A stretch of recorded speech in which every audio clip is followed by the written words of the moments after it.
इस तरह से जो है ना, वो दादा भगवान ने कहा सबको नंबर दे दो, file number 1, file number 2, file number 3, 15 number का फाइल मिलने के लिए आने वाला है, ठीक है मिल लेंगे, कोई बात नहीं। तो यहाँ सब बुक्स की तरह ही है, बहुत ज्यादा नजदीक जाओगे तो भी बहुत, उसको भी मुश्किल होगी आपको पढ़ने के लिए और आपको भी मुश्किल होगी, तो एक निश्चित दूरी रखो, तो आंख के लिए ज्यादा अच्छा रहेगा। तो जरा देख लो एक बार, ये जो एक्सरसाइज है इससे आंख की जो पीछे मसल्स होते हैं जिससे आंख हमारी बंधी होती है, उसकी एक्सरसाइज है। सबसे पहले गुस्से में आंखों को फाड़ करके देखना है सीधे ऐसे,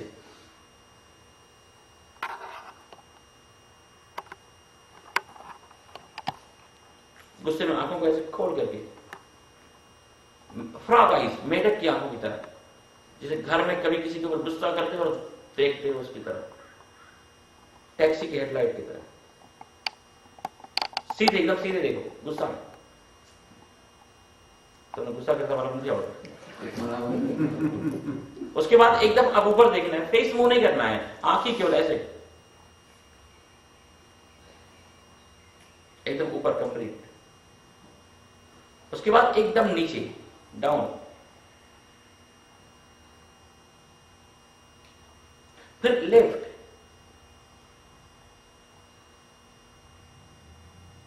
उसके बाद राइट करते हुए चलो, राइट, और फेस मूव नहीं करो, आंख नहीं पुतली।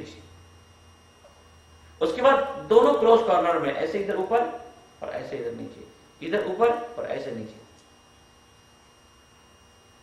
फिर 3 बार आंखों को एकदम गोल घुमाओ क्लॉकवाइज, जैसे कि यहां शुरू करो, मान लो ये left up write down, left up write down, इस तरह से एकदम गोल स्मूथली। और फिर 3 टाइम एंटी क्लॉकवाइज, एकदम गोल जो है ऐसे घुमाओ धीरे धीरे स्मूथली, कॉलेज टाइम की तरह।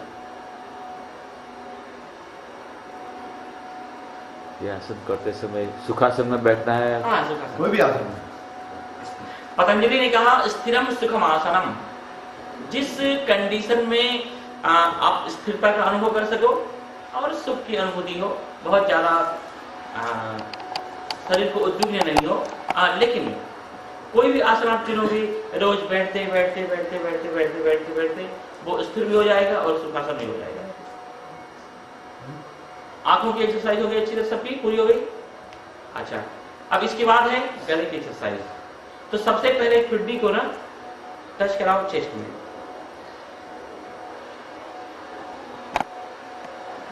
दाढ़ी इधर। हाँ, उसके बाद एकदम ऊपर लेके जाओ और मुंह खुला नहीं होना चाहिए, मुंह बंद होना चाहिए, एकदम कंप्लीट ऊपर।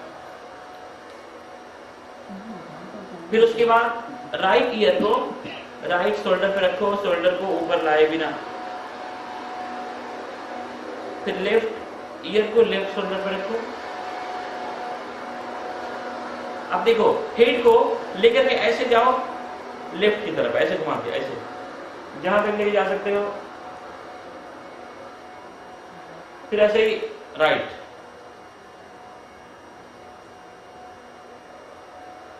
उसके बाद 3 बार हेड को ना चारों तरफ टच कराते हुए गोल घुमा के लेके जाओ एकदम स्मूथली।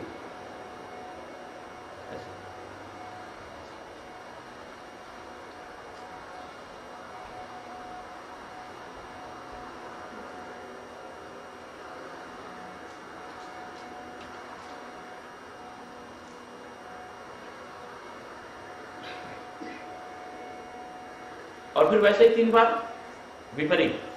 जो भी आसन करना उसका जो अपोजिट है, उसका जो विपरीत आसन है वो जरूर कर लेना चाहिए।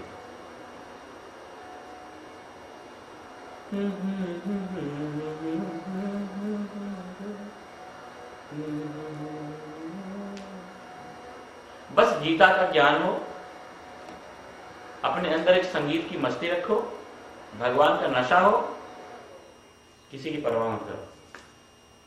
हम अंदर से अगर ठीक है, केवल किसी को हर्ट मत करो, किसी को नुकसान मत पहुंचाओ, किसी को चीट मत करो। कोई अपने एक्सपेक्टेशन को लेकर दुखी होता हो तो फिर उसके जिम्मेदार हम नहीं हैं। फिर वो एंजॉय करो, आनंद करो, मस्ती करो, लेकिन थोड़ा सावधानी से भी रहो, थोड़ा सा ख्याल भी रखो।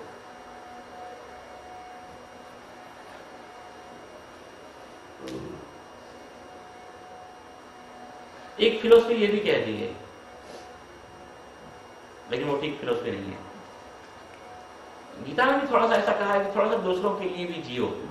लेकिन दूसरों के लिए भी जीने का मतलब यह है कि किसी की भी हर कोई गलत एक्सपेक्टेशन, गलत मांग, गलत शर्त पूरी करोगे तो शायद कई बार आप बुराइयों को प्रोत्साहन दे रहे हो। सही क्लीन लाइफ जियो बस। अच्छा, ये गले का हो गया। इसके बाद शोल्डर का। तो शोल्डर का एक तो इसको ऐसे घूम करके ना 3 बार एकदम गोल घुमा दो, ऐसे बैठे बैठे ऐसे, और 3 बार एकदम उल्टा। और ये ऐसे ऐसे रखो पूरा, ये जो है ना ऐसे पूरा खुला होना चाहिए। हाँ, और 3 बार ये, और ऐसे उल्टा घुमा देना। तो पूरा जो शोल्डर होगा उसके जो मसल्स हैं वो खुल जाएंगे।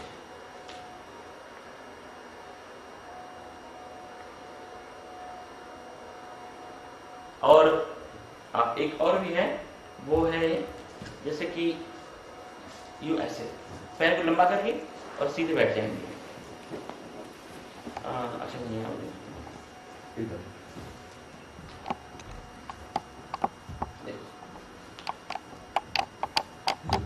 बैक में से लंबा कर लेंगे, राइट, ऐसे। और ये हाथ होंगे ऐसे, मुट्ठी बांध लेंगे और आगे की तरफ आएंगे, एटलीस्ट एकदम पंजे तक आओ, यहां तक। और फिर वैसे ही पीछे जाओ जहां तक जा सकते हो, और पीछे आकर के ये पूरा शोल्डर ऐसे खोल लो ऐसे, और फिर आगे तक आओ। और जब आगे आओ तो ब्रीदिंग आउट, और जब ऐसे पीछे जाओ श्वास एकदम पीछे अंदर ले लो पूरा ही। तो 5 एक बार। इससे आपके कमर को, शोल्डर, जो पीछे के सारे मसल्स होते हैं उनको, स्टमक को बहुत लाभ पहुंचता है। शरीर के स्वास्थ्य की दृष्टि से ही मैंने एक्सरसाइज और योगासन दोनों को मिक्स करके ये चुनाव किया है। इसमें ढेर कई एक्सरसाइज भी हैं और ज्यादा योगासन है, और ये ऋषि मुनियों की चीज है। इसका कोई चार्ज नहीं है, इसकी कोई फीस नहीं है। हाँ, इसका चार्ज यही हो सकता है कि अपनी लाइफ दे करके और अपने जीवन को अच्छा बनाओ, अच्छा रखो। कभी आवश्यकता पड़े किसी को हेल्प करने की तो अपने नुकसान की परवाह मत करो, उसको हेल्प करो। जैसे देखो, गुरु गोविंद सिंह जी ने अपने 4 बच्चों को कुर्बान कर दिया धर्म के लिए। इससे बड़ा नुकसान क्या हो सकता है? लेकिन शायद इससे बड़ा फायदा भी नहीं हो सकता है। और 5 बार ये फिर रिवर्स में भी, 3 बार आपने ऐसे किया तो 3 बार रिवर्स में भी करो, ऐसे अपोजिट में जाओ। जैसे कि वो आप ऐसे आए थे ना ऐसे, तो अब ऐसे। और ये हाथ स्ट्रेंथफुली, मजबूती के साथ होने चाहिए। गॉर्डर किधर?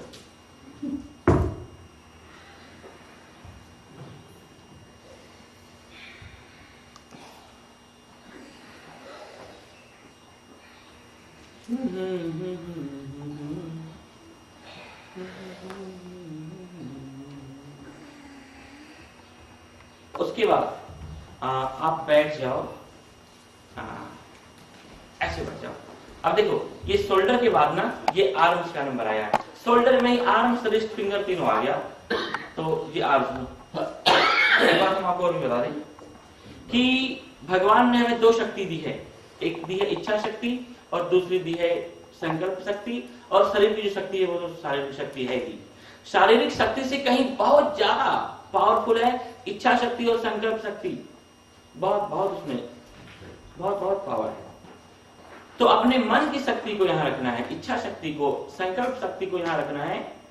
और जैसे कि आपका जितना भी वजन हो,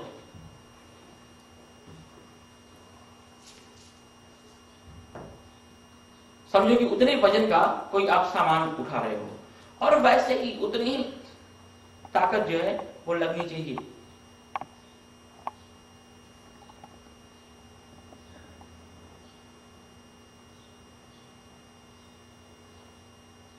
वैसे नियम तो ये है कि आपकी पत्नी का जितना वजन है उतना वजन आपको उठाना चाहिए, अथवा आपके पति का जितना वजन है। लेकिन इन सब देशों में तो ज्यादा लोग अकेले होते हैं बहुत जगह, तो फिर एकदम से कहा कि फिर तो हम क्या करें, फिर किसी और की पत्नी का वजन हम पूछें? हमने कहा नहीं, खुद का जो हमारा वजन है वो उठाओ। तो हमने कहा कि नहीं, आप अपना ही वजन उठाओ। कितना तुम्हारा वजन? जितना हो। तो 10 बार पूरी शक्ति कंप्लीट ऐसे कर लो। आपके अंदर जितनी शक्ति हो मन की, शरीर की, वो सब लगा दो। Weight lifting normal. लेकिन सूक्ष्म नियम तो ये है कि जब भी शरीर के ऊपर कोई वजन टाइप का पड़ रहा हो, शरीर को कुछ करना पड़ रहा हो, उस समय श्वास को अंदर कर लो। जैसे लेकर आ रहे हो ना, तो उस समय श्वास अंदर होना चाहिए, और जब हाथ नीचे जा रहा है उस समय श्वास बाहर होना चाहिए। नहीं, पूरा हाथ ही मत उठाओ, हाथ ऐसे अमच अमच अमच। हरविंदर भाई कितना किलो पाड़ो?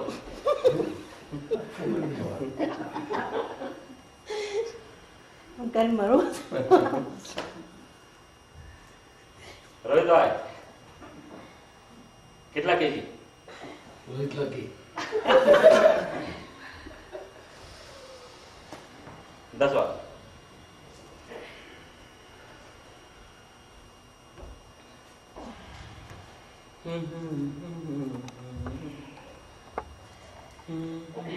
उंगलियों की एक्सरसाइज है, तो इसके लिए क्लंची और टीथ, जबड़ों को भीजते हुए और गुस्से में अंगुलियों को बंद करो और खोलो।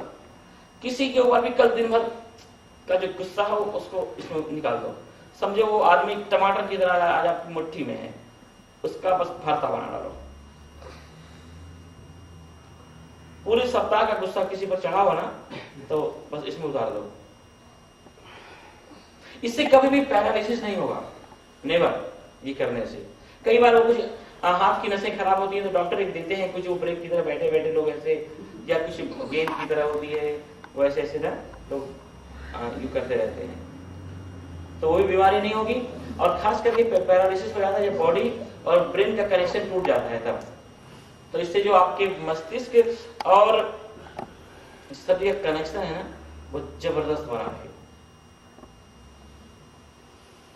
और 2-3 बार कलाई का फुल मूवमेंट दे दो, और अपोजिट, और बहुत इजीली नहीं, मतलब कि कोई व्यक्ति इसको पकड़े हुए हो और कैसे घुमा के छुड़ा रहे हो, इस तरह से। अभी हम ट्राई करेंगे।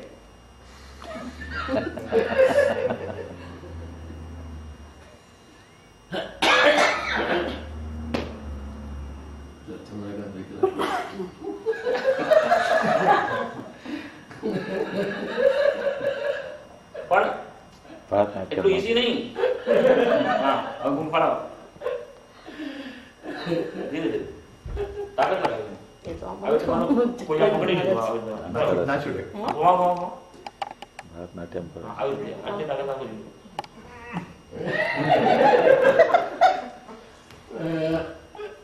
बस। इसके बाद फिर वो लंग्स की एक्सरसाइज है। तो लंग्स की एक्सरसाइज इसमें जो भस्त्रिका प्राणायाम है ना, आप लोगों ने लोहार को देखा है वो जो चलाते हुए अपनी, तो उसको कहते हैं संस्कृत में भस्त्रिका। तो उसमें चूल्हे में उसका जो भस्त्रिका होता है ना, वो हवा जाता है, तो उसमें हमारा लंग्स ऐसे ही काम करता है। इसमें फोर्स के साथ श्वास सारे दुनिया के जैसे ऑक्सीजन अपने फेफड़े में भर लेना है, और तुरंत विद इन सेकेंड पूरा ऑक्सीजन टोटली फोर्स के साथ बाहर। लेकिन पहले धीरे धीरे धीरे धीरे करते करते करते फिर स्पीड बढ़ाओ। जैसे आप लोग कार चलाते हो तो तो तुरंत थोड़ी 5वें गियर पे गाड़ी को डाल देते हो। सबसे पहले न्यूट्रल, तभी आप लोग न्यूट्रल में ही हो, उसके बाद फिर फर्स्ट सेकेंड थर्ड फोर्थ ऐसे। और ऐसे बैठ के करने में इजी होगा, क्योंकि भस्त्रिका का संबंध कुछ हाथ से नहीं है, लेकिन जरा आपको एक्स्ट्रा एक्सरसाइज मिल जाएगा। ऐसे बैठ करके घुटने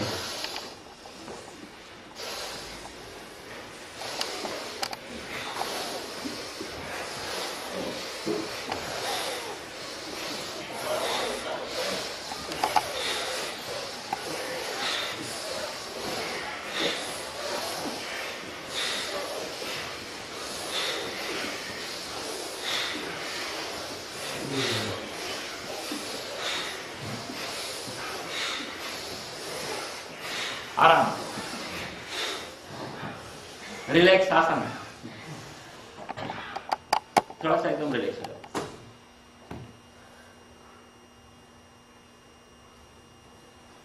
इस एक्सरसाइज के करने से, एक्सरसाइज नहीं ये प्राणायाम है, कोलेस्ट्रॉल बर्न होता है। अंदर जो नलियों में जो जमा होता है ना, वो सब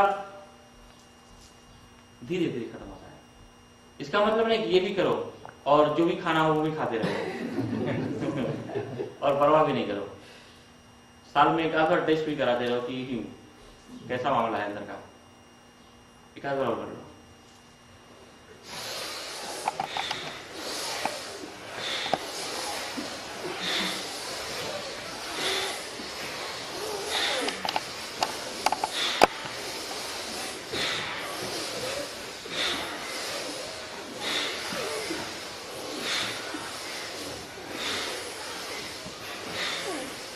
आराम, विश्राम।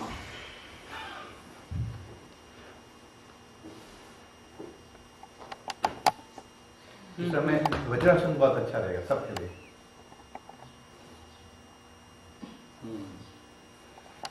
चंद्रकांत भाई तो गाय बैल को भी वज्रासन में बैठाएंगे, कहता वज्रासन का आग्रह रहता है गुड। यही एक आसन है जो खाना खाने के बाद भी कर सकते हो।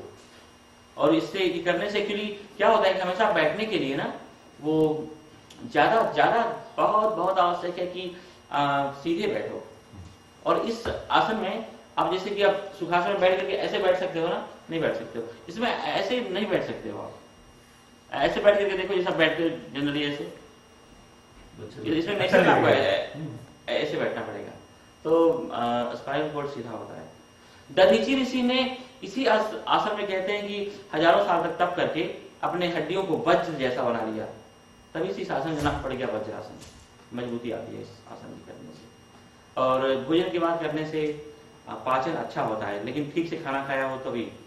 ऐसा नहीं कि कचरा दुनिया भर के खाते रहो और 15 मिनट बैठ भी लो और फिर ब्लेम करोगे स्वामी जी वो इसमें दम नहीं है भूख से कम खाओगे और फिर इसमें बैठ कर देखो 2 घंटे के बाद खाने का मन करेगा आपको, लेकिन खा ही मत लेना लंच।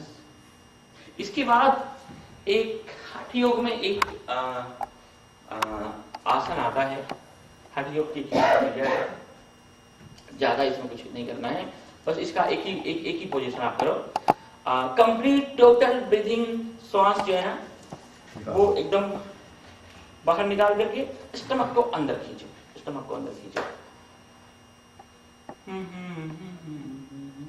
जैसे कि जालंधर करते हैं।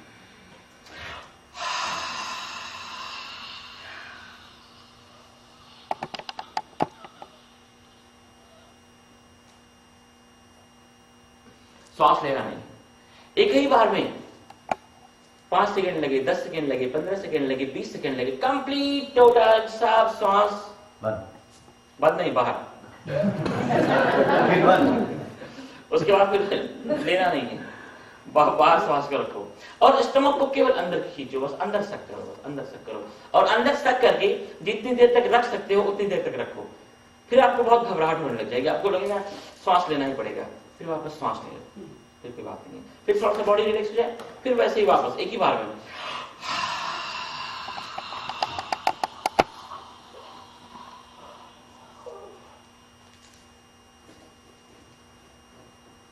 खड़े रह के करना है, खड़ा रह, हाँ इजी होगा। ऐसे झुक करके ऐसे, या यहाँ सपोर्ट देकर, यहाँ सपोर्ट देकर, कंप्लीट टोटल श्वास बाहर, फिर श्वास लेना नहीं है, बाह्य कुंभक, और केवल अपने स्टमक को अंदर खींचो, केवल स्टमक को अंदर खींचो, अंदर सब करो बस, जितना कर सकते हो, और जितनी देर तक रह सकते हो उतनी देर तक रहो। फिर आपको लगे नहीं अब सांस लेना पड़ेगा तो वापस सांस ले लो, फिर उसके साथ जिद मत करो जैसे घर में करते हो। नाक से लेना, जब निकालना है तो नाक से निकालना है, निकालना नाक से, लेना मुख से, निकालना और मुख से, 2-3 बार कर लो। मुख से निकालना, लेना नाक से।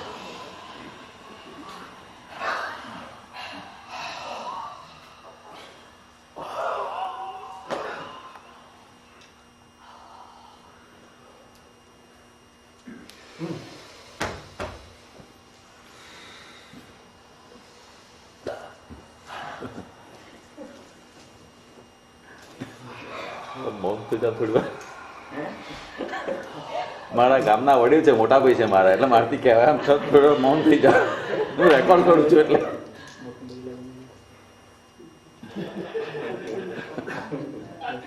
એક દિવસ હરિવદર ભાઈને ચેલેન્જ આપ્યા હતા ગાડીમાં, જો હું તમને ચેલેન્જ આપું છું કે બસ ગાડી જ્યાં સુધી પહોંચીએ છીએ ને બસ ત્યાં સુધી તમે મૌન રાખીને બતાવો મને. મિશન મૂકી હતી કેસેટ. Mission impossible. કેસેટ મૂકી હતી, કેસેટ જ્યાં સુધી ચાલે ત્યાં સુધી મન રાખ.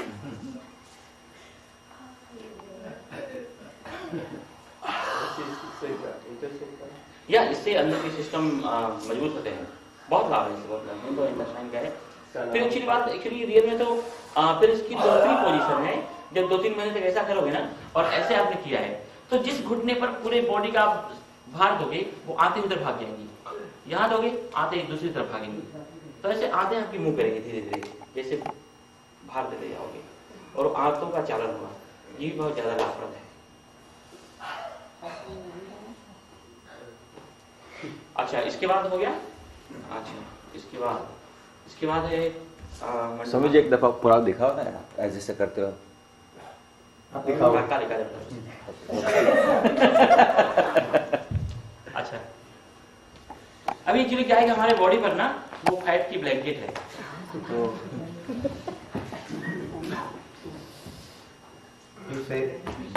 देखो अब इसके बाद है मंडूकासन। अंगूठे को 1 मिनट 5 ही रोज करना है।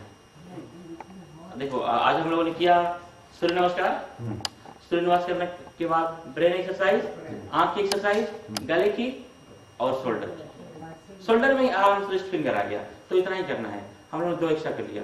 अच्छा अब चलो प्राणायाम करते हैं, 5 रोज करो।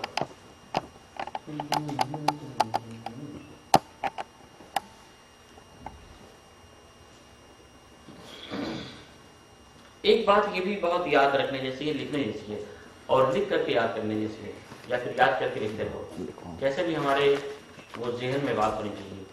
और ये मेरी बात नहीं है, आदि गुरु शंकराचार्य की कही हुई है ये बात है, योग के लिए खास। उन्होंने कहा कि देखो योग की ये शर्त है, ये कंडीशन है, योगस्य प्रथमम द्वारम, पहला ही इसका सोपान है, पहला ही इसका दरवाजा है, पहले ही इसकी सीढ़ी है, फर्स्ट एंट्रेंस की इतनी शर्त है। अगर आपको एंटर करना हो तो ये उसकी टिकट है, आप टिकट लिए बिना कहीं नहीं जा सकते हो, चाहे नाटक हो, चाहे कुछ भी हो, क्रिकेट हो या खेल हो, कोई भी हो, तो उसकी टिकट ये है योग की। अगर आप इसमें एंट्री करना चाहते हो तो वांग निरोध हो, वाणी का मौन, जितना आप वाणी का मौन रख पाओगे उतना ही ज्यादा योग आपके अंदर बलशाली बनेगा, शक्तिशाली बनेगा। आपको पता भी नहीं होगा कि और किसी भी इंद्रियों के साथ आप संसार से, वस्तु से, पदार्थ से, सब्जेक्ट से जुड़ते हो तो जो आपको लगता है ना कि आपको जरा आनंद की फीलिंग हो रही है, आपको जो अच्छा लग रहा है, एक्चुअली वो क्या होता है, अच्छा तो लगता है लेकिन हमारी एनर्जी वो जा रही है, एनर्जी हमारी नष्ट हो रही है। जैसे भोजन एक आप खा रहे हो स्वास्थ्य के लिए, उसमें एनर्जी डेवलप हो रही है, लेकिन स्वाद के लिए अगर आप खा रहे हो तो आपकी एनर्जी खत्म हो रही है। जैसे पिक्चर देख रहे हो तो एक तो कुछ सीखने के लिए देख रहे हो कुछ, और एक इंजॉय कर रहे हो, तो इंजॉय करने के पीछे भी शर्त है, कंडीशन है कि वो आपकी जो एनर्जी है वो नष्ट होगी। तो जो भी मतलब कि शरीर की जो फिजिकल जो शक्ति है, अगर संसार में वो इंजॉयमेंट के लिए उसको लगा रहे हो तो आपकी एनर्जी उतनी खर्च होगी। तो अगर जरूरी कुछ आवश्यक है उसके लिए बोल रहे हो, एक्चुअली वाणी आवश्यकता के लिए ही है। वाणी का मतलब क्या है?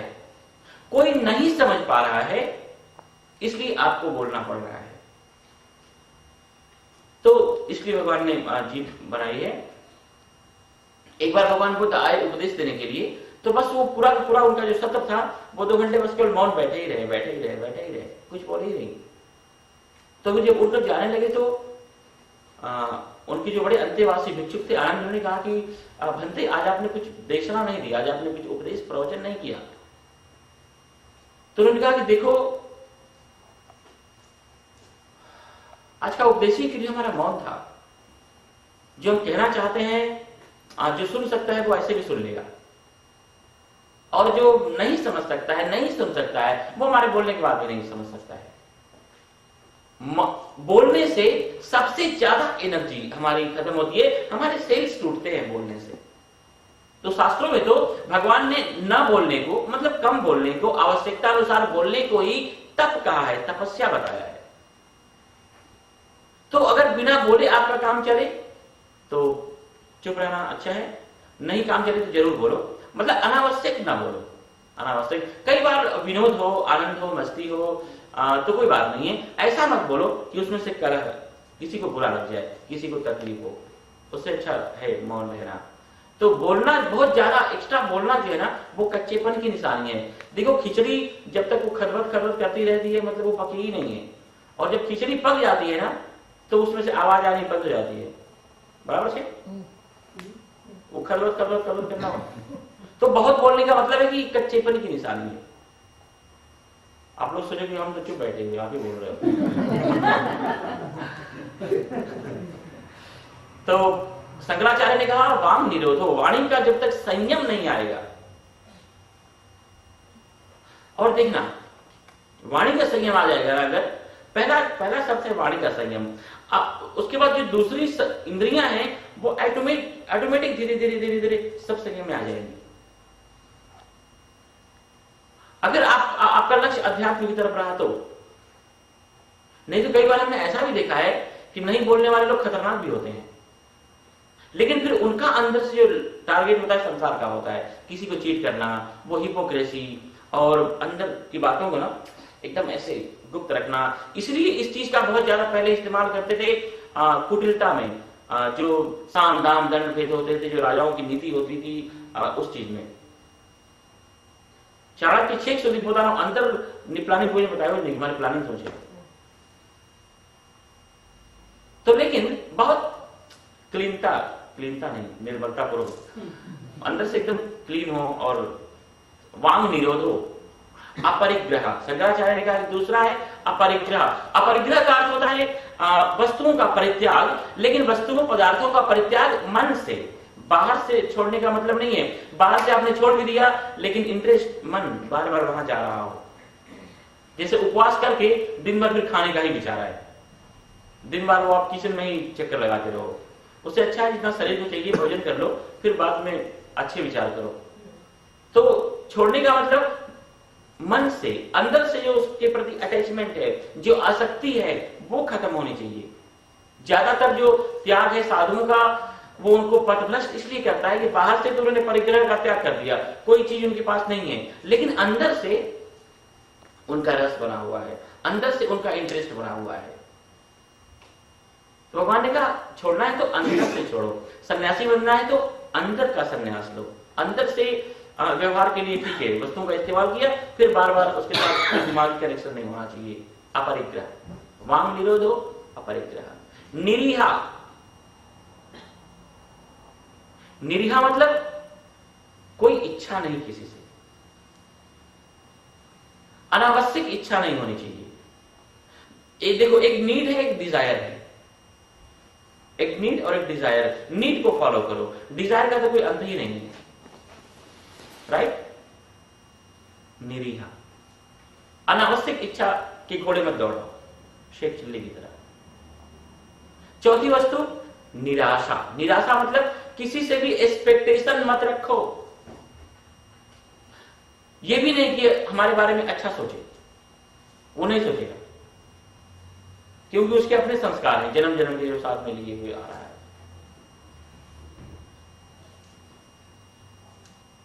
एक्सपेक्टेशन नहीं, किसी से भी कभी भी नेवर, किसी से उम्मीद मत रखो।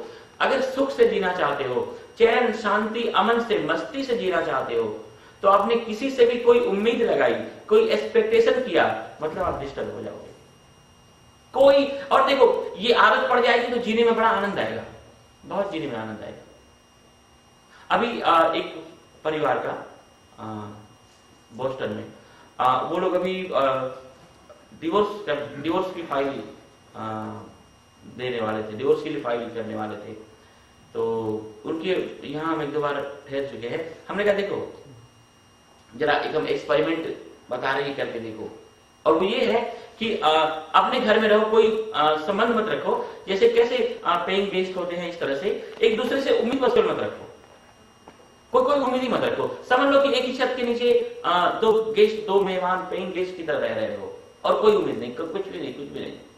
क्योंकि प्रॉब्लम तब होती है कि जब हमारी उम्मीदें एक दूसरे से पूरी नहीं होती है तो गुस्सा आता है कि तुमने अभी तक ये नहीं किया, क्या ये भी मुझे ही करना है, इसकी भी जिम्मेदारी मेरी ही है, क्या तुम्हारी कोई जिम्मेदारी नहीं। इतने ढेर सारी उम्मीदों के जाल से, रस्सियों से हम लोग बंधे होते हैं कि वहां से प्रॉब्लम शुरू हो जाती है। और जब तक उम्मीद ही नहीं, अब तुमसे मुझे कोई उम्मीद ही नहीं है और मुझसे भी तुम कोई उम्मीद मत रखो, धीरे धीरे सब अपने ढंग से जीना शुरू कर देते हैं, तो फिर वापस जो दोस्ती होती है वो बड़ी अच्छी होती है। तुमने कहा कि नहीं अभी थोड़ा सा बड़ा अच्छा लग रहा है, तो किसी से भी उम्मीद मत रखो। कोई अपने कर्तव्य का पालन करो, इसका मतलब नहीं कि हम कुछ करेंगे नहीं। हमारा जो कर्तव्य है, हमारा जो फर्ज है, हमारी जो ड्यूटी है, हमारी जो जिम्मेदारियां हैं, उसको निभाने में सतर्क रहो, सावधान रहो, एकदम मिलिट्री मैन की तरह। लेकिन सामने वाला भी ऐसा ही करे ये उम्मीद मत रखो। वो करे तो अच्छी बात है, नहीं करे तो भी कोई बात नहीं है, तो ज्यादा अच्छी बात है। ठीक है, तो शंकराचार्य ने कहा कि इन चार वस्तुओं की अगर आपने प्रैक्टिस कर ली, मतलब अब आपको योग में, साधना में, ध्यान में, समाधि में उसके आप योग्य हो गए। अब आओ, आपके लिए जगह यहां पर बनी हुई है। तो उन्होंने कहा योगस्य प्रथमम द्वारम, ये पहला द्वार है। तो पहला जो दरवाजा होता है वहां टिकट होती है, ये चार उसकी टिकट है। देखो अब आदमी तो एक जा रहा है, तो टिकट चार क्यों? टिकट भी एक ही होनी चाहिए ना।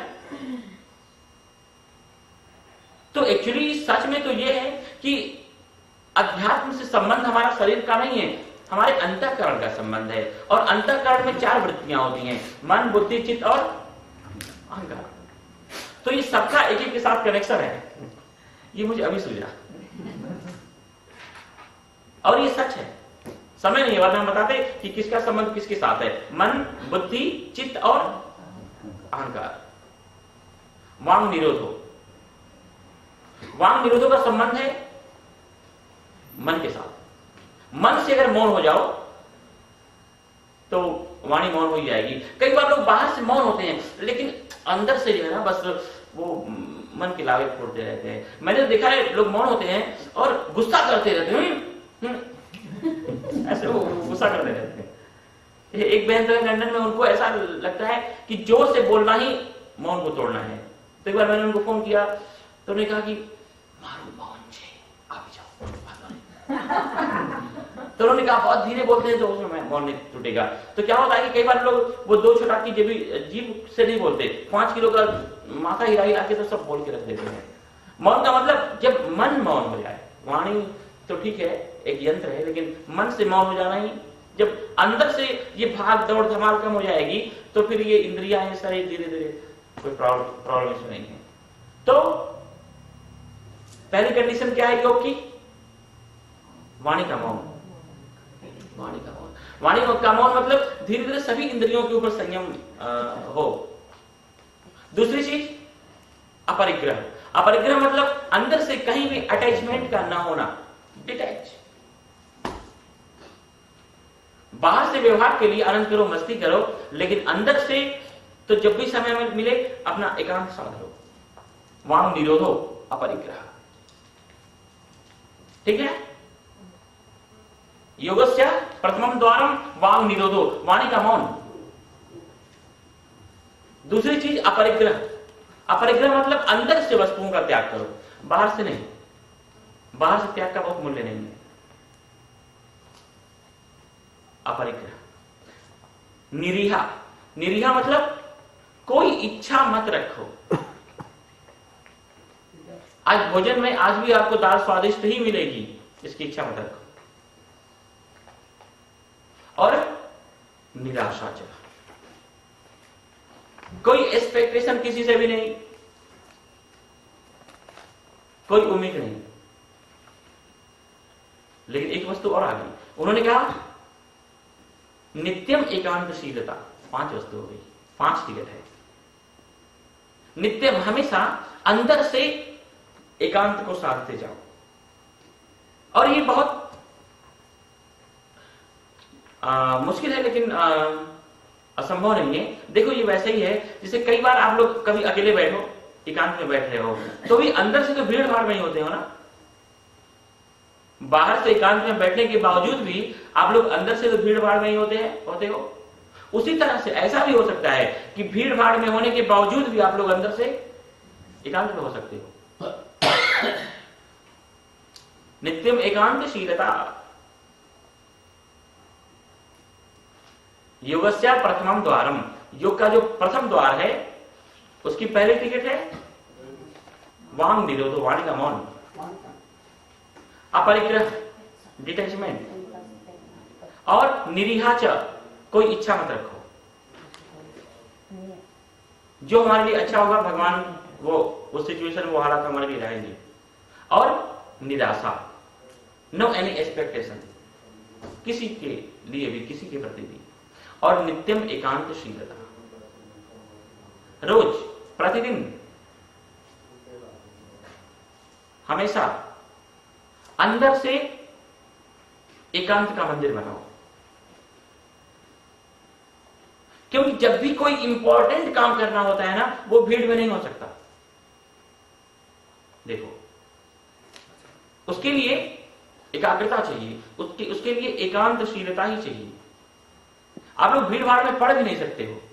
अगर हम कहें कि एक चैप्टर जरा पढ़ करके और सुना दो, और भीड़ भाड़ में हो, भले भीड़ भाड़ में हो, लेकिन अंदर से एकाग्रता का मतलब क्या है? एकाग्रता का एकमात्र मतलब है अंदर से एकांतपना, जिसको आप लोग एकाग्रता कहते हो, कंसंट्रेशन कहते हो ना। ये वही जरा कंसंट्रेशन, उसका मतलब यही कि अंदर से आप लोग एकांत साध रहे हो।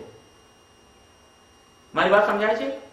एकाग्रता मतलब अंदर से एकांत साधना। एकांत इंग्लिश को जैसे एकांत अंदर से नहीं, वो लोनलीनेस में ऐसा अकेलापन आ जाता है जिसमें आप कुछ एम्प्टी फील कर रहे हो, कुछ खालीपन फील कर रहे हो। कॉन्सेंट्रेट,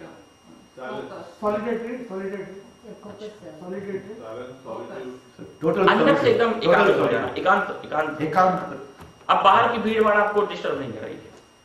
तो ये 5 वस्तुएं हैं। जिस प्लेस में आप वैसे अकेले हो, नहीं, आशा अलग है, उम्मीद अलग है। बहुत नजदीक हैं, लेकिन दोनों में अंतर है, आशा और उम्मीद। कई बार क्या होता है, उम्मीद जब नहीं पूरी होती है तो द्वेष फैलता है, गुस्सा आता है। आशा पूरी नहीं होती तो कई बार ठीक है, कोई बात नहीं है, थोड़ा सा दुख होता है। आशा नहीं पूरी होने पर दुख होगा, लेकिन उम्मीद आपकी नहीं पूरी होगी, आपने किसी से उम्मीद लगा ली हो और पूरी नहीं होगी, तो उसके प्रति आपके मन में कुभाव पैदा होगा ही, द्वेष पैदा होगा ही। देखो, द्वेष और क्रोध में भी अंतर है। क्रोध वो है जो बाहर प्रकट हो गया, और क्रोध जब बाहर प्रकट नहीं होता है तो वो द्वेष है। क्रोध जब प्रकट हो, द्वेष जब प्रकट हो जाए तो वो क्रोध है, और क्रोध जब अप्रकट क्रोध जो है वो द्वेष है। द्वेष का मतलब कि बाहर से छुपाए हुए हो क्रोध को और अंदर बस लिए हुए हो। जैसे आपकी गोली में बारूद है, तो द्वेष का मतलब क्रोध को अंदर छिपा करके चल रहे हो, चांस नहीं मिला है अभी आपको। चांस मिले तो द्वेष क्रोध बन करके बढ़ जाएगा। और क्रोध का मतलब अंदर जो द्वेष है, हाँ, इसमें भी बहुत सावधानी सुननी जैसा है। देखो कई बार क्या होता है कि क्रोध है ना, अगर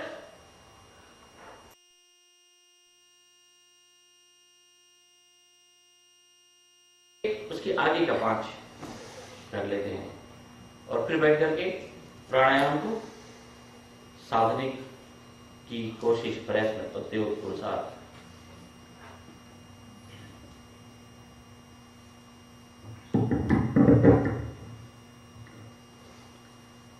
तो आप लोग उत्कृष्ट भारत,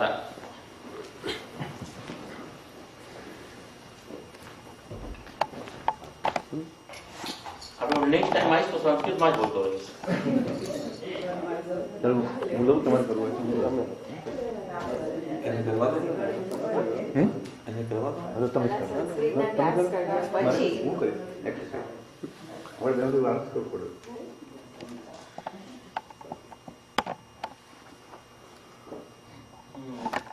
लेकिन जब तुमने मुश्किल पड़શે તમે બીજી કરજો આ સૂર્ય નમસ્કાર તમને ફાવશે એ નહીં ફાવે તો નહીં કરે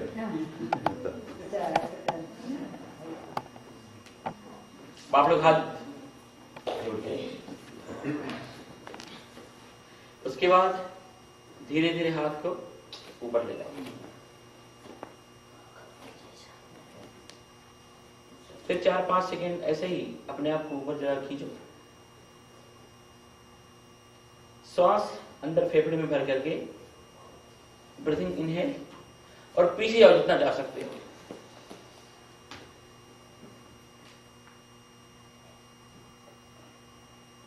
अब धीरे धीरे ऊपर की तरफ आगे श्वास को बाहर निकालते हुए दोनों हाथों से जमीन को छूने की कोशिश करो और उस सिचुएशन में रहो 2-4-5 सेकेंड।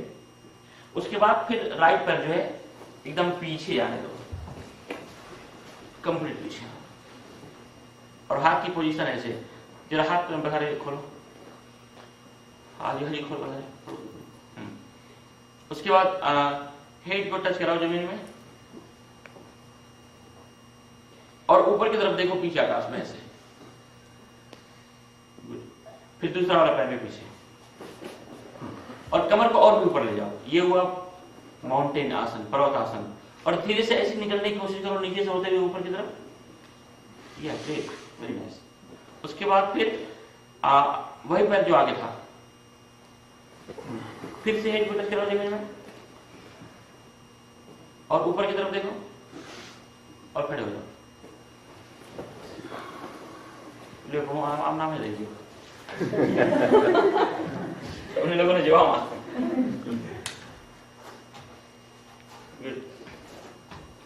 अभी आप लोग ट्रेन रिजीव करो जो फिर से मतलब कि आधा जो बाकी है वो। अब धीरे धीरे हाथ को ऊपर ले जाओ, ब्रीथिंग इनहेल और पीछे जाओ जितना जा सकते हो। उसके बाद अब धीरे धीरे आगे की तरफ आओ, श्वास बाहर निकालते हुए और दोनों हाथों से जमीन को ऐसे छू लो एकदम। उसमें घुटने टेढ़े नहीं होने, घुटने सीधे होने चाहिए। अब उसके बाद दूसरा वाला पैर जो पहले नहीं किया था, लेफ्ट वाला पैर पीछे। अब फिर से हेड को टच करो जमीन में, ऊपर की तरफ देखो और दूसरा वाला पैर भी पीछे। कमर को ऊपर ले आओ और यूं ऐसे निकलने की कोशिश करो। उसके बाद फिर राइट वाला पैर आगे, फिर से ऊपर आकाश टच करके ऊपर की तरफ देखो और खड़े। बहुत अच्छा, आप लोग अच्छी तरह बढ़िया अच्छी तरह समझ गए कि एक बार मैं करके बताऊं? आपको समझाऊं की जरूरत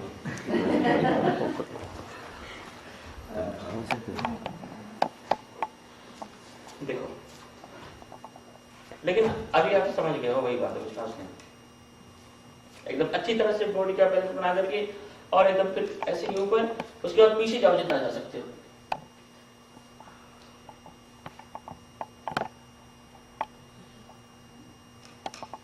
अब श्वास बाहर निकालते हुए ऐसे और फिर वैसे ही राइट या लेफ्ट पैर ऐसे। उसके बाद दूसरा पैर भी ऐसे पीछे और फिर उसके बाद यूं ऐसे, इस तरह से। फिर सेम, और उसके बाद आराम से खड़े। मुझे लगता है शायद कोई नया नहीं, कोई इसमें नया बैठ रहा है। Any new student? अच्छा, तो आप लोग वो कर लो, 5 ब्रेन वाली कर लो, इनको हम बता दें 2 लोगों को। अच्छा, ये ना ब्रेन की एक्सरसाइज है।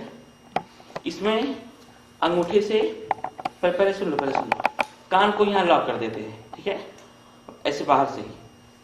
फिर इस वाली उंगली से आंख को लॉक कर देंगे, मध्य वाली उंगली से नोज को यहाँ से लॉक कर देंगे, 2 उंगली बची, मुंह में हवा भरेंगे बैलून की तरह जैसे, और ये दोनों उंगली से होठ को लॉक कर देंगे, अंदर हवा रख करके प्रेशर देंगे वैसे ही जैसे कि, लेकिन सब लॉक होगा, अंदर से प्रेशर देना है। तो यहां जो है ना वो वाइब्रेट होगा। एक बार आप लोग देख लो, ये ईयर, एक बार देख लो, ये कान, आंख, ये नोज,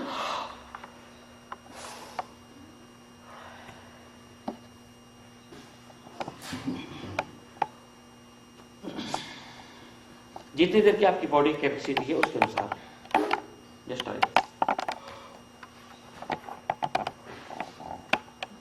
आंख पर रहेगी प्रॉपरली। मध्यमा जो है ये नोज के ऊपर, जहां से हड्डियों से मसल शुरू होता है ना, वहीं से लॉक कर दो, और 2 उंगली बची, इस 2 उंगली को ऐसे मिला दो। फिर जो है वो मुंह में हवा भरो बैलून की तरह, और फिर 2 उंगलियों को होठ पे रख करके और अंदर से प्रेशर देना है जैसे कि आप बैलून गुब्बारा फुला रहे हो ना, बट एवरीथिंग इज लॉक।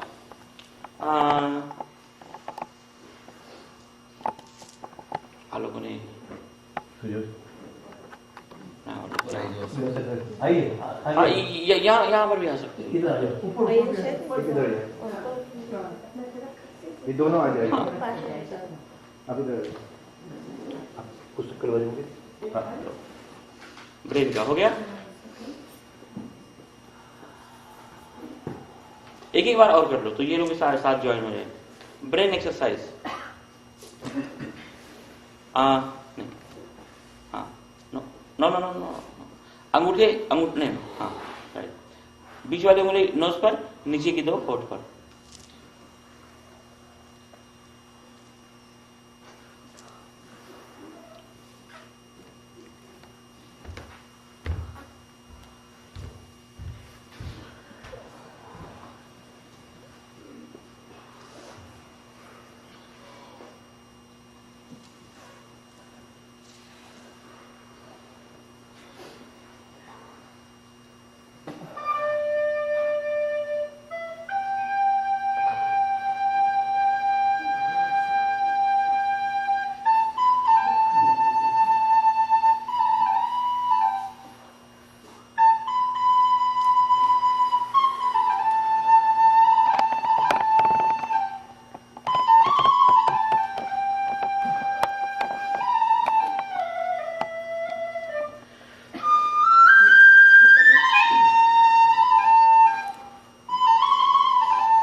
क्योंकि जल्दी निकलना है, ज्यादा समय नहीं लेना है।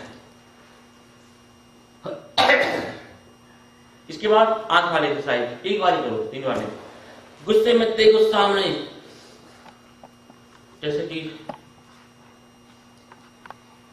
आंखों को ऐसे फाड़ कर, उसके बाद एकदम ऊपर आप, ऐसे ऊपर, फेस नहीं मुंह होना चाहिए, एकदम आंख ही ऊपर होगी। उसके बाद एकदम नीचे डाउन, फिर लेफ्ट, उसके बाद राइट, उसके बाद दोनों ही क्रॉस कॉर्नर, जैसे कि ऐसे ऊपर और इस तरफ नीचे, इस तरफ ही ऐसे ऊपर तो इस तरफ नीचे। और एक बार स्लोली स्लोली स्मूथली क्लॉकवाइज एकदम गोल घुमा दो स्मूथली, जैसे कि लेफ्ट ऊपर, राइट और डाउन, फिर लेफ्ट अप, राइट और डाउन। ऐसे ही एक बार एंटी क्लॉकवाइज, धीरे धीरे ऐसे स्मूथली, जैसे गाड़ी की स्टीयरिंग घुमाते हो वैसे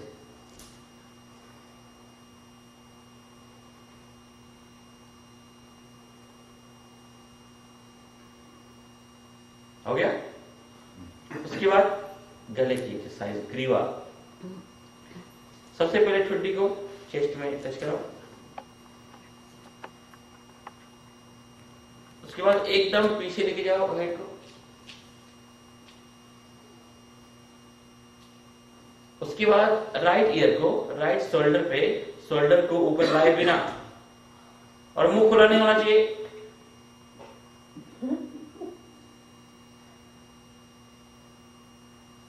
फिर लेफ्ट ईयर को लेफ्ट शोल्डर पे बिना शोल्डर को ऊपर लाए बिना रखो।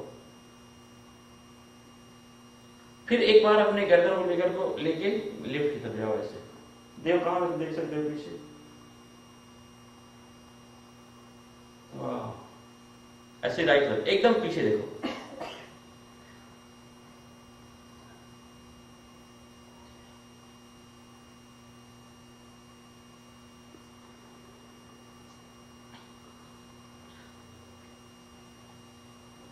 उसके बाद एक बार केवल कर लो, चारों तरफ से टच कराते हुए हेड को घुमा दो। से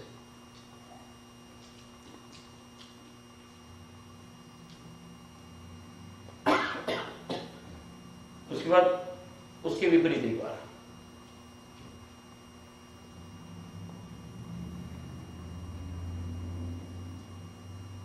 सीधा मुंह खुला हुआ है,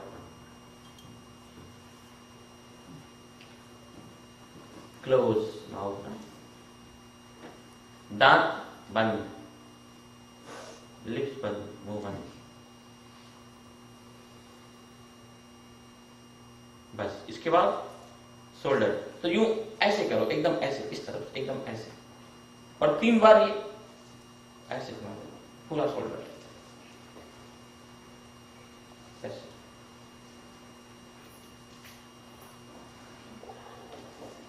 और 2 बार पीछे, 2 बार आगे, 2 बार पीछे। हर एक्सरसाइज उसकी विपरीत उल्टा जरूर करो।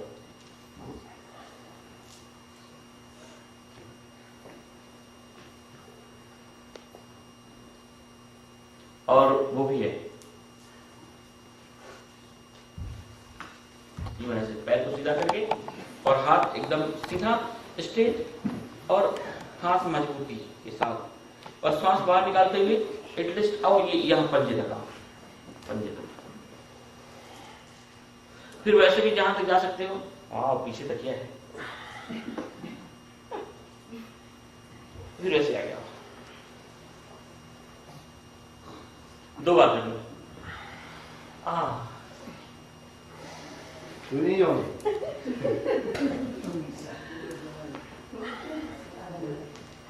फिर 2 बार अपोजिट कर लो।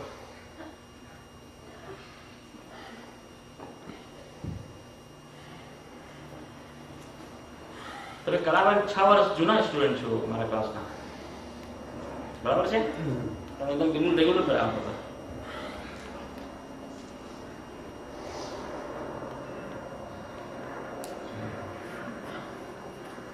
ये हो गया। इसके बाद क्या है, आर्म। तो इसके लिए बैठ जाओ ऐसे, और मन की शक्ति यहां लगाओ, और जैसे कि कम से कम 80 किलो उठा रहे हो,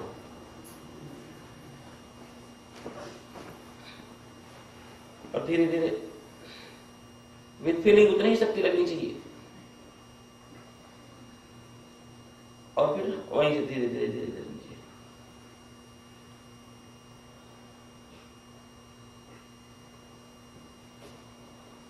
पांच बार, 5 टाइम।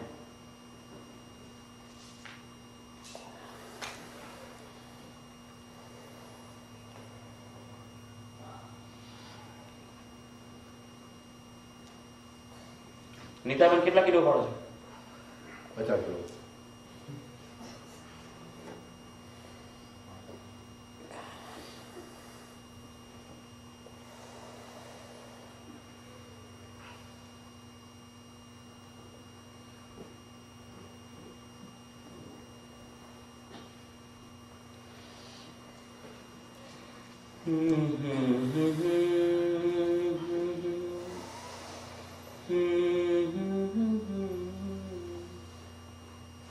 उसके बाद 5 बार क्लेंच योर टीथ और गुस्से में अंगुलियों को बंद करो और खोलो। ये पिछले पूरे सप्ताह का गुस्सा अगर किसी के ऊपर चढ़ा हो तो इसमें उतारता हो। समझ लो आदमी आज टमाटर की तरह आपके मुट्ठी में है, चूहे की तरह, जिसके ऊपर भी गुस्सा चढ़ा हो, पति के ऊपर, पत्नी के ऊपर, बॉस के ऊपर, स्वामी जी के ऊपर, सारे और 2-3 बार जरा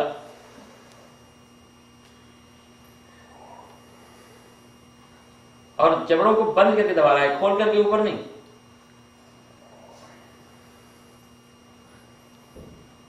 बस इसके बाद क्या है?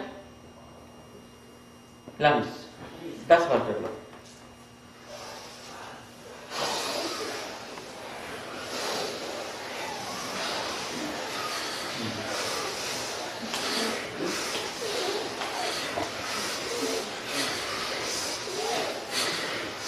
ला ला ला ला ना ना ना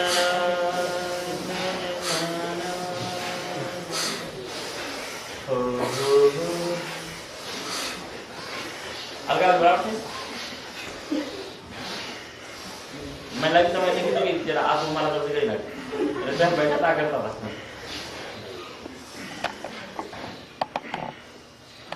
रिलैक्स।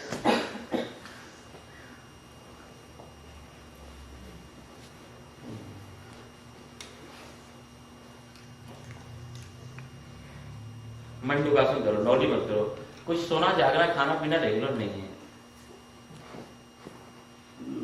अंगूठे को अंदर रखो और मुट्ठी बांधो, और जो अंगूठे वाला भाग है यूं ऐसे करके नाभि पे लगाओ, नाभि पे, और breathing completely out. Breathing inhale, श्वास एकदम बाहर निकाल करके और धीरे धीरे जितना जा सकते हो वैसे। पहले खूब एक बार अंदर पूरा सांस लो, फिर टोटली कंप्लीट बाहर निकाल दो।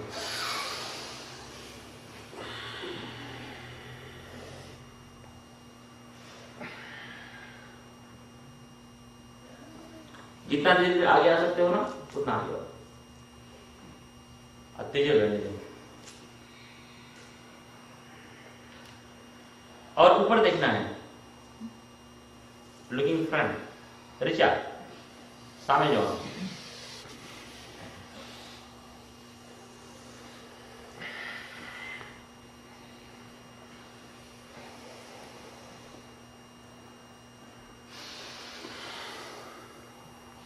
और सीधे सीधे देखना है आगे की तरफ।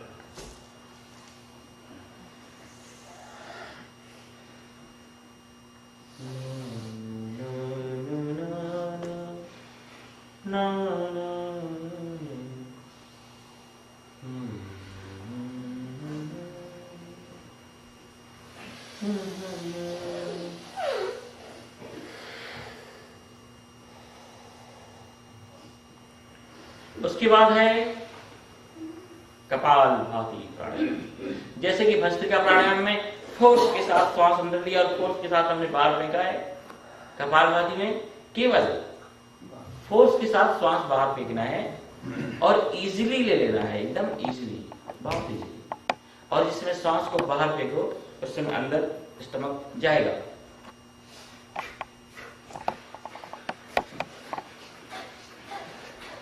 और आराम से बहुत ज्यादा झूमने की जरूरत नहीं है।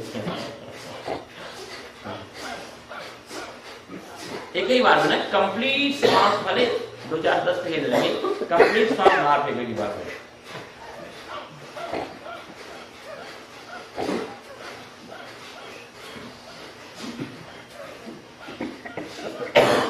आराम से पहले धीरे धीरे करो, धीरे धीरे करो। जब जरा दिमाग के साथ एडजस्ट हो जाए उसके बाद स्पीड देना। पहले धीरे धीरे, पहले गाड़ी को न्यूट्रल, फिर फर्स्ट गियर, सेकेंड गियर, फिर थर्ड गियर, फिर फोर्थ।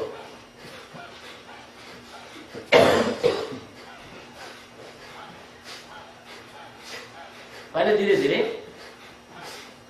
बॉडी जो है सीधी हो और टोटल श्वास एक ही बार में, एक ही झटके में बाहर, और बहुत इजीली ले लो और फोर्स के साथ श्वास बाहर ले लो। इससे फैट कम होता है। मेरी तरफ मत देखो।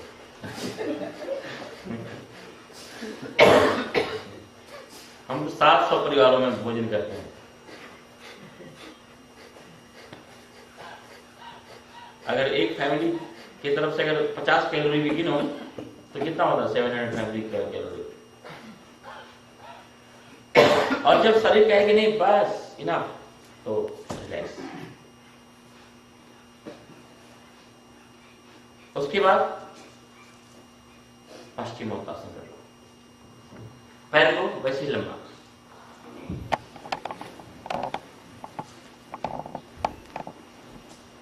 और हाथ ऐसे सीधे, और श्वास एकदम टोटल कंप्लीट बाहर निकालते हुए और पंजे को पकड़ो स्लोली स्लोली स्लोली स्लोली, ऐसे कंप्लीट।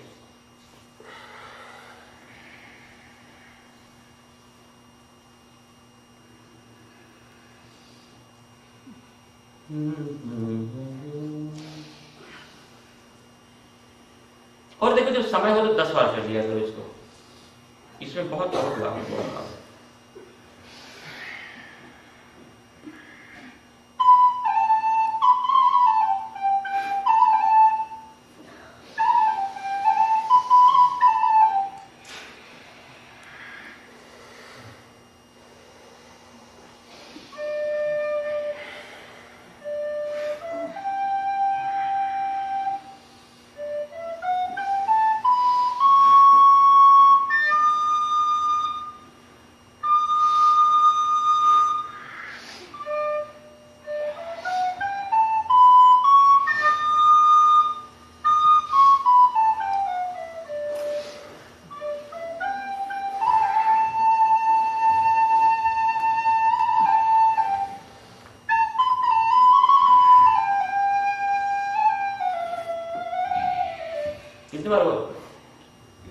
और ज्यादा अगर फिटनेस चाहते हो ना तो जैसे ऐसे आते हो फिर वो एक्सरसाइज हो जाएगी, फिर ये वर्सन नहीं रहेगा, एकदम ऐसे सीधे सो जाओ ऐसे, और फिर ऐसे सो करके फिर वापस ऐसे ही जाओ। हल्का में 150 करें। Come on.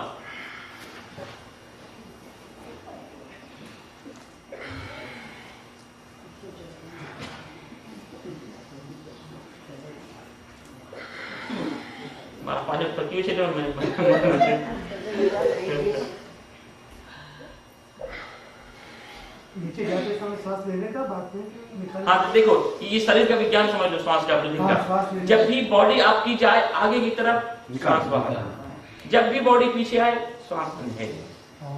सूर्य नमस्कार में ख्याल रखना, बॉडी आगे जा रही है तो श्वास बाहर, पीछे जा रहे हो तो श्वास अंदर। जब भी कुछ करो शक्ति वाला काम, एक एटलीस्ट उस क्षण के लिए कुंभक प्राणायाम कर लो, कुछ डैमेज नहीं होगा अंदर।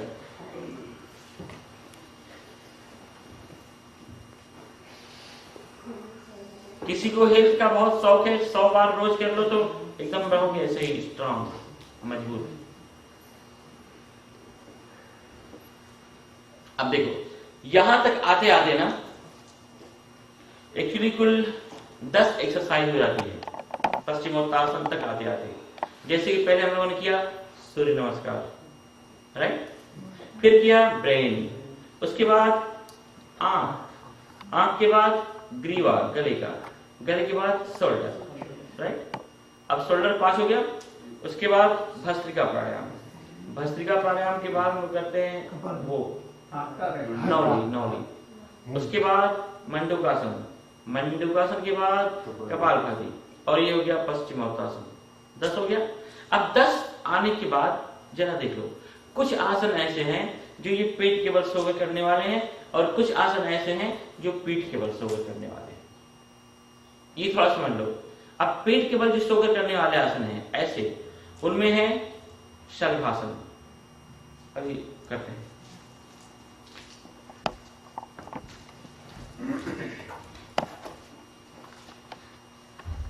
एकदम ऐसे सो जाएंगे,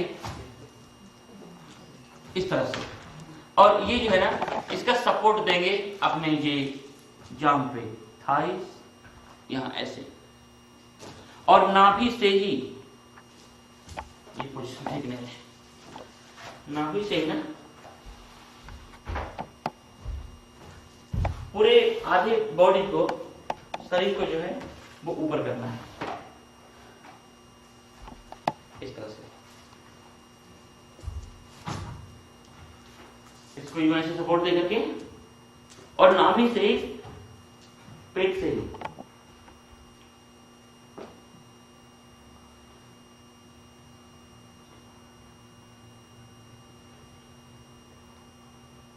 ऐसे थोड़ी ट्राई करो।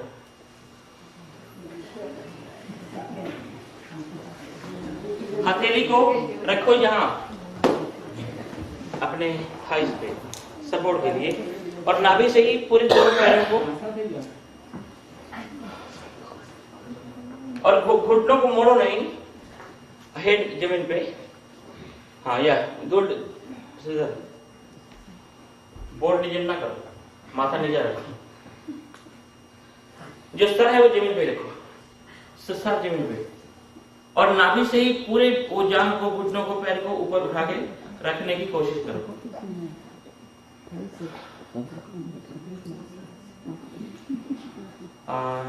वहां जगह है? अच्छा।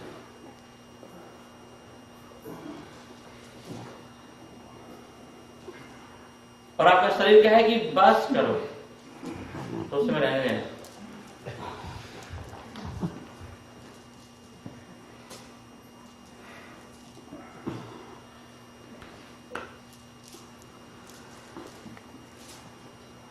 इसका नाम क्या है पता है?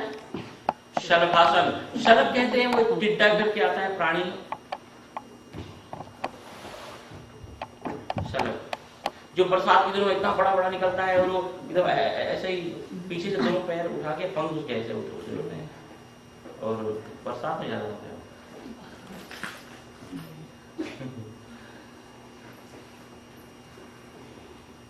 अरे हुआ था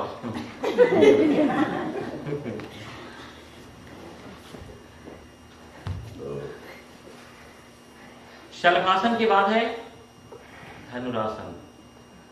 शलभासन, धनुरासन, भुजंगासन, नौकासन, 4 आसन है जो पेट के बल सोकर करने वाले हैं, और पीठ के बल सोकर करने वाले हैं पवनमुक्तासन, हलासन, सर्वांगासन और पादचक्रासन। इसके बाद है धनुरासन। आप लोगों को पता है, फिर भी ऐसे ही ये पैर, इसको ऐसे करके और धड़ को ऊपर उठाएंगे, उसके साथ साथ दोनों घुटनों को भी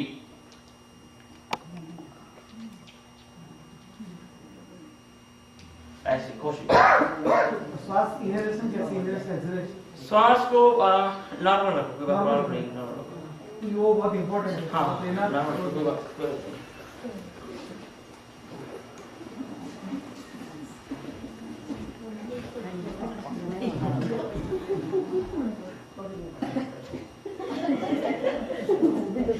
અને પોતાના જ પગ પકડવાનો છે, બીજાનો નહીં. पग पकड़ने में ऊंचा होता ही नहीं।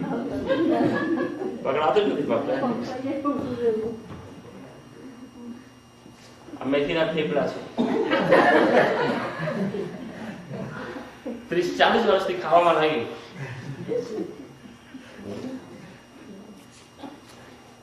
ગુડ. નહીં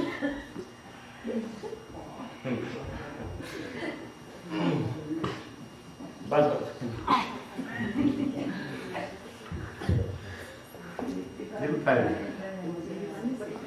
करो ये उठाओ, पकड़ो, अब पकड़ो, हम माथा ऊपर करो। एक बहुत महत्वपूर्ण आसन है स्पाइनल कॉर्ड के लिए, रीढ़ की हड्डी के लिए. क्या होता है, ज्यादातर हम लोग बैठते हैं, हम लोग बैठने की जो पोजीशन है ना, वो सुखासन बैठते हैं तो ऐसे बैठते हैं. तो यहाँ का जो तीसरा चौथा मन का होता है ना, पूरी बॉडी का भार उसके ऊपर ही पड़ता है. तो एक के ऊपर ही अगर सारा भार आप डाल दो तो फिर बेचारा कब तक वो चल सकता है। तो धीरे धीरे धीरे धीरे 35-40 तक पहुंचते पहुंचते वो सरेंडर बोल देता है कि अब मेरे बस की बात नहीं है, तो फिर मुश्किल हो जाती है। तो इसलिए जो ये भुजंगासन है, सर्पासन है, ये करने से सारे मन के यूज्ड टू होते हैं पूरी की पूरी बॉडी का भार अपने ऊपर शेयर करने के लिए, और इससे बहुत फायदा है करते हैं। लेकिन इसमें क्या करना है कि ऐसे कंप्लीटली जो है ना सो जाना है। पहले सुन लो, और ये जो हथेली है इसको यहाँ रखना है, ऐसे यहाँ रखना है, ठीक है, यहाँ रखना है। यहाँ रखने के बाद कंप्लीट सो जाएंगे। सबसे पहले जो हमारा हेड है, मस्तक है, उसको ही ऐसे ऊपर उठाएंगे सांप की तरह, और मस्तक उठाने के बाद गर्दन के पास से एक एक मन का विथ फीलिंग, विथ काउंटिंग, गिनते गिनते गिनते गिनते ऊपर जाते जाते 11 मन के हैं हमारे पूरे स्पाइनल कॉर्ड में, और 11 की काउंटिंग गिनते गिनते आप एकदम पीछे तक जाओगे। जब 11 तक पहुंचोगे ना तो आपका हाथ ये सीधा हो जाएगा, या फिर हाथ सीधा हो तो समझना कि एकदम आखिरी वाले मन के तक पहुंच गए। फिर पहुंच करके लेफ्ट की तरफ से सर को घुमा करके राइट वाला पैर देखना है, और राइट की तरफ से हेड को घुमा करके लेफ्ट वाला पैर देखना है। फिर एकदम ऊपर आकाश में देखना है। आफ्टर दैट उसके बाद में नीचे वाले मनके से शुरू करना है। एक एक मनके को अब धीरे धीरे मुंह करते करते अब वापस आ जाना है, जैसे करते यूं। ये जो है ये ऐसा है। पहले पहले ऐसा नहीं उठना है। पहले देखो बहुत दूर तक तो बिना हाथ के उठा जा सकता है। इसमें केवल देखो पहले हेड है, हेड को पहले बोल। अब धीरे धीरे एक एक मनके को ना मुंह करते हुए स्लोली स्लोली स्मूथली। अब ये हाथ का आपने सहारा नहीं दिया, ये हाथ कहीं से भी उठा सकते हैं। धीरे धीरे स्लोली स्लोली।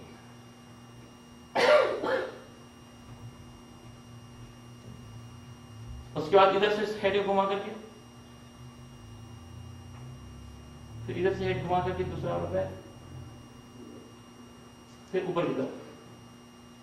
अब नीचे वाले मनके को मुंह करते करते धीरे धीरे स्लोली स्लोली विद काउंटिंग 11 तक गिनते हुए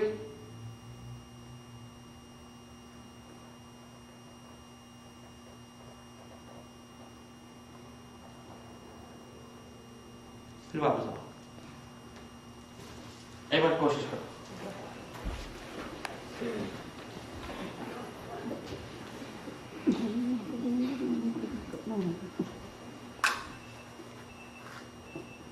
ये ऐसे सोने के बाद उठना है, और ये हाथ ऐसे हाथ ऐसे हाथ ऐसे हाथ ऐसे हाथ ऐसे।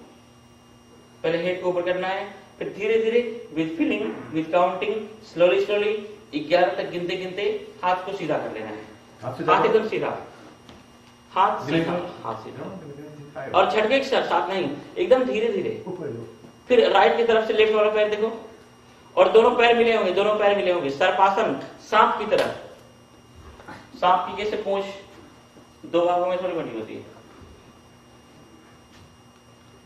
फिर राइट की तरफ से मुड़ के लेफ्ट पैर, लेफ्ट की तरफ से घूम करके राइट पैर देखना है, फिर ऊपर की तरफ देखना है। अब नीचे वाले मनके को मुंह करते करते वापस पहले की तरह आना है। आप पांव लेग टुगेदर, पंजा एक साथ, एक साथ, पैर पैर के पंजा एक साथ, पैर के पंजा। नो नो क्या, हाँ या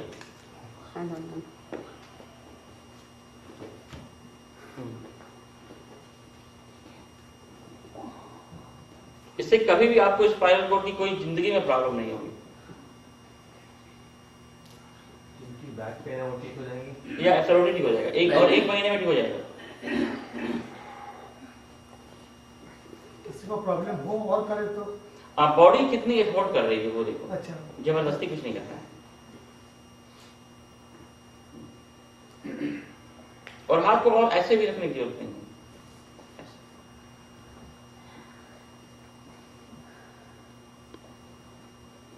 इसका नाम है सर्पासन, भुजंगासन, कोबरासन, स्नेकासन। एकदम परफेक्ट करो।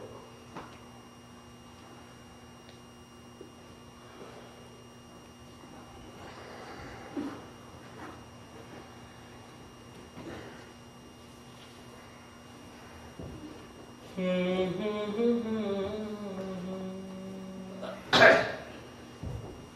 गया?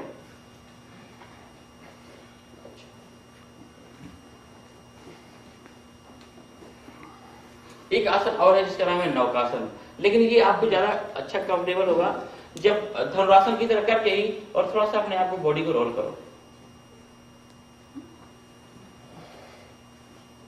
पैरों को उछालो, हाथ नीचे और हाथ ऐसे सीधा, या ज्यादा अच्छा होता है ऐसे रखना, वो तेज पैर की तरह ऐसे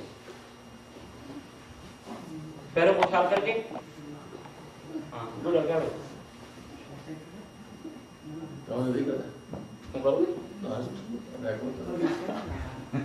और ऐसा करें कि आखिरी दिन एकदम प्रोफेशनल योगा करेंगे, तब तक आप लोग एकदम बिल्कुल सद गए होंगे।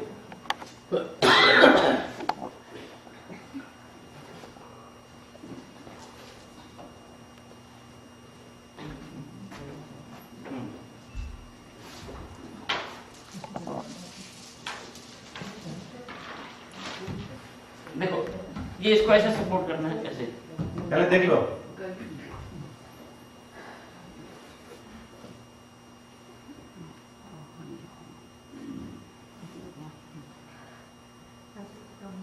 ऐसे इस तरह से चलो, कमाल। बिल्कुल साइड लो।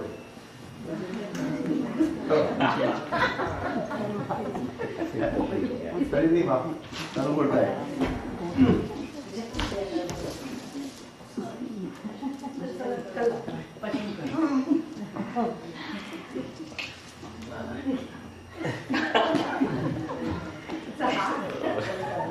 सुनो, बच्चों की तरह खेलो, एंजॉय करो, आनंद करो, जैसे कैसे बच्चे खेलते हैं जितना हो सके।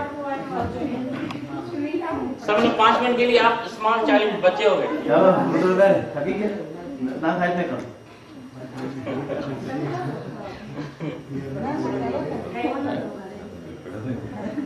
नहीं પોતાના શરીરને માફા ખાવા એક પ્રકાર ચંદ્રકાંત भी करो આપણે શરીર चंद्रकांत भाई चंद्रकांत भी करता है, चंद्रकांत भी करो फरो नहीं करो, एक्सरसाइज कर ली मारी बोलो कम बात कर। हर था 70 વર્ષ છે ભાઈ।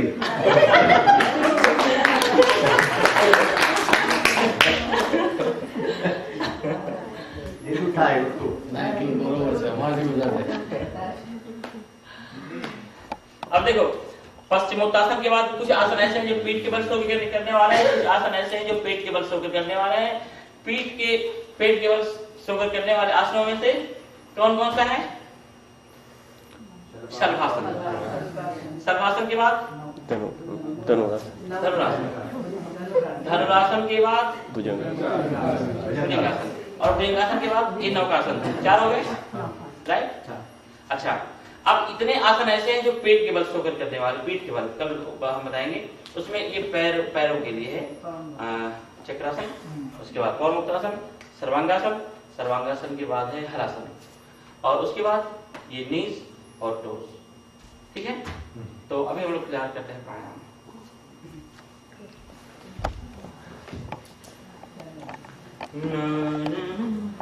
और जब रोज रेगुलर करना हो, एवरीडे, तो केवल 5 कर लिया करना। ब्रेन वाली कर लेना, उसके बाद लंग्स की कर लेना, उसके बाद कुछ कपालभाति या भस्त्रिका कर लेना, उसके बाद पश्चिमोत्तासन और भुजंगासन। समय हो तो सूर्य नमस्कार, मुझे पता नहीं करोगे, लेकिन करोगे तो अच्छा। प्राणायाम में आसन कौन सा रखेंगे? जो भी सुखासन, जिसमें जो सुखासन, जो समय ने दिखाया है सुखासन। अच्छा सुनो, देख लो। अर्ध पद्मासन। एक आसन है जिसका नाम है सिद्धासन।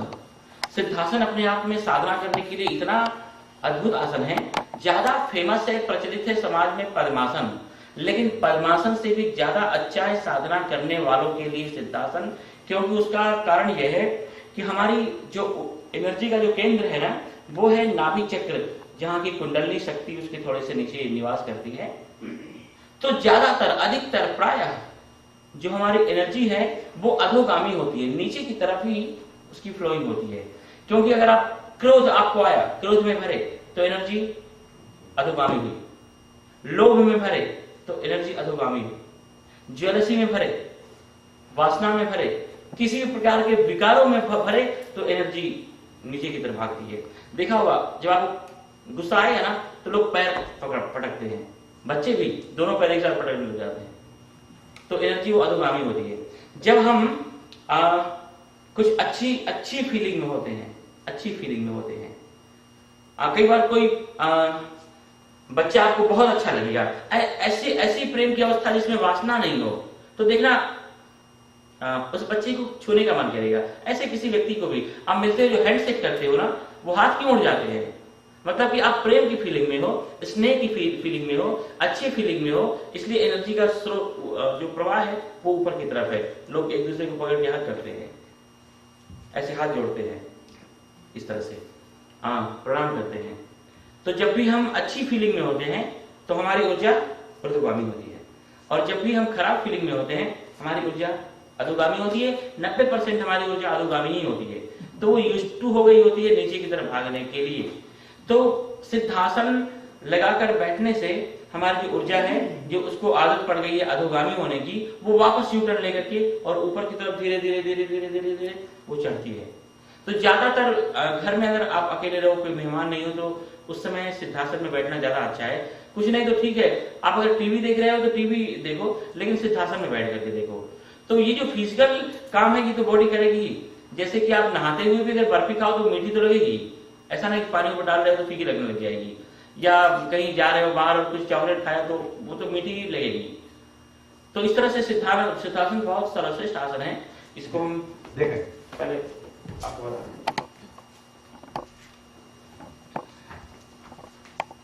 इसको आपको पहले आप ऐसे बैठे हो, जो ये लेफ्ट वाला पैर है, लेफ्ट वाले पैर को ना एकदम नीचे सेंटर में, एकदम नीचे सेंटर में दोनों सेंसेस इंद्रियों के ऐसे बीच में ना इसको लगाओ,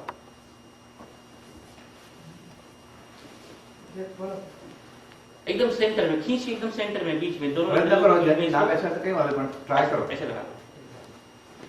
जस्ट ट्राई। ना हो कोई चिंता की बात नहीं है। धीरे धीरे कोई भी आसन सिद्ध होने में 3-4 महीने लग जाते हैं, 3 से 4 महीने लग जाते हैं। रोज थोड़ा थोड़ा आधे घंटे करोगे तो सब ठीक रहेगा। उसके बाद जब दूसरा वाला जो पैर है, इसको ऐसे नाभि तक ऐसे उठाओ और छोड़ दो, तो ऊपर वाली इंद्रिय को ये लॉक कर देता है।